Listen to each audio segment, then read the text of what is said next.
Play. Hard stop. So that was the Lady Gaga Art Pop of her, of course, Art Pop album. So yeah, it's been a pretty hectic day because today's Sunday, and I am recording this literally so late. It's just, my God, today's been not going as planned. I haven't shot videos here forever, so my camera is like all fucked up, and my room is clean again, and I know my background looks raggedy, but I really don't have much place to put this stuff. But I have 4 days, and I had to keep it clean for 4 days, and I want to keep it cleaner longer because the guy who's coming to look at our house to see if we can actually stay here is coming actually in 4 days. So if our rooms are like a gigantic disaster by that time, we will be kicked out. But hopefully that will not happen. And if my brother gets us kicked out, I'm really gonna kick his ass, and I'll upload it and put it on YouTube, and then you guys can see why I haven't been recording for a while or shooting a video. So since I am so far behind, and I just realized something weird, I actually have chapter 21 literally already recorded, just not uploaded. So I get to upload more than one video. I get to upload 2. I get to upload 3 videos tomorrow, and they're all for Monday. Even though one I'm wearing blue. Well, no. I'll be uploading 1, 2, 3, 4. I'll be uploading 5 videos because, of course, last week's Alright. So, chapter 22 and 23 we're doing today of Just the Boy. I don't exactly know what happened.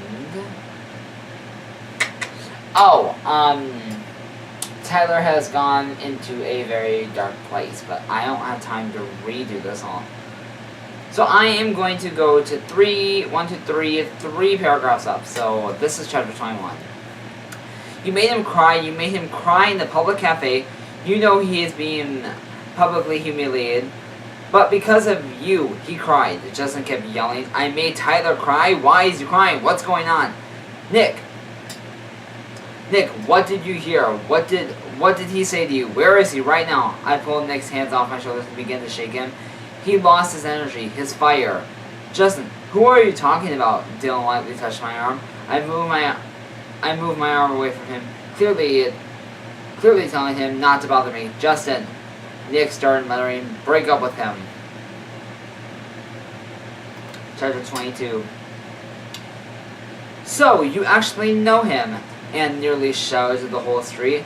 I sighed and pulled off my wig, while nodding. I used my arm to wipe off the makeup as we headed back to my dorm.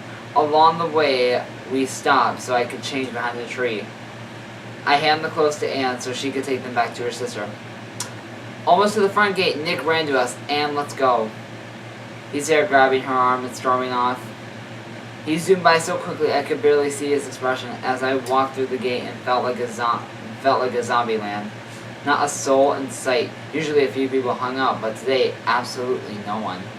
I sighed and walked into my dorm. As I opened the door, I stepped in a white envelope for a second, stood there, hovering over it. I reached down and flipped it over. In fancy cursive letters, my name was written on it. Holding it tightly in my hands, I walked inside, closing the door behind me.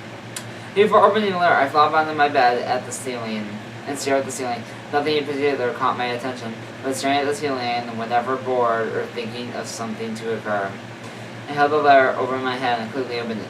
Tyler, there is something I need to tell you. If you're willing to meet me tonight 11 p.m. in the courtyard, Justin. After reading the note, my heart sped up. It became harder to breathe. I threw the note to the ground as I felt tears ready to flow. Many of my thoughts ran through my head, but all of them came to the same conclusion. There is no doubt in my mind that he wants to break up with me. Chapter 22.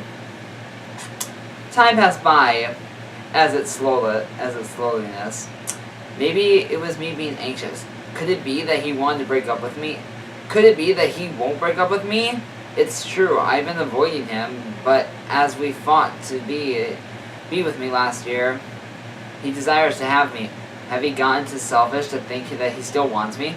The clock struck 10:50.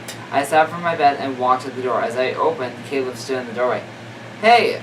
His expression filled with surprise. Going somewhere? I told him if he'd been back a little, then took off. I asked myself a million times as I walked down to the courtyard, are you sure you want to see him? I want to, but at the same time I don't want to. My nerves built up and the longer it took me to reach the courtyard. Finally, when I arrived, Justin sat on the bench under a giant tree. He hung his head and stared at the dark, fleshy cut grass. I walked up to him and sat next to him. The second my bomb touched the wood, he turned toward me and hugged me. You've been accepted. I wasn't sure to what, so I stayed quiet. Tyler, you're allowed to be in the flower club. He began to sob. We can finally be together. Again. Again. Those words rang through my ear. Haven't we always been together? That's great. I sugarcoat my thoughts with heavy words. Now we can always be together. I smiled. He hugged me tighter as the night grew darker. Even after a week or so, I am now a member of the awkward gloom between them and I. Hey, we should all go somewhere this weekend. I finished classes this week on Thursday, so I've got a 3-day weekend. Dylan said happily. As I bent to my ice cream bar, me too, Justin smiled at him. What about you, Tyler? Justin nodded as we were looking over at him. I finished on Thursday too, I muttered quietly. We all established that classes ended on Thursday, except Kevin's, who finished on Friday morning at 10. Then around noon, let's all go to the haunted house down the road. It's a fundraiser, but it'll also be fun, right? Dylan suggested. Oh yeah, Tyler. I know this is really early and we still have winter break before, but we're all going to Paris for spring break this year. Better start saving up. I nodded and then sighed, knowing I have to get a job. Once the club time ended, we all headed back to our dorms. On the way back, Justin pulled me aside. I can pay for your trip if you want. I knew he'd offer since he wants to be together. His family is so rich. I told him I'd pay for my own way and left the room. Upon entering, Caleb waited for me sitting on his bed. Can you help me with an art project? He asked the second I walked in. It's due in 2 days, on Thursday, he muttered. And I need a model. I nodded in agreement and flopped to my bed. I'll pay you too, to help you for your Paris trip. Huh, you must know. When he said he'd pay me, I wondered why he didn't mention that in the first place. Is it 'cause I'm poor? But he's the only one with the job. I didn't know what he meant until the night before I started modeling for him. Strip, he told me. He grabbed his pencil and sketch pad. Oh my god. Alright, so that's chapter 22 and 23. What do you think is literally going to happen? Do you think Caleb is just doing this, trying to get back at him? Or what do you think actually is going to happen? Do you think, oh, I don't know, Caleb is doing this because he wants to be a dick? I don't know. Answer real quick. Okay, so the rest of the video. Why do you think Caleb is doing this? I don't know yet, because of course I haven't read it. And apparently, Molly, the girl who comments on these videos, tells me to read the story before I even do it. But I don't have time for that, so yeah. And until next time, guys, okay? Just ask the GSA. Huh?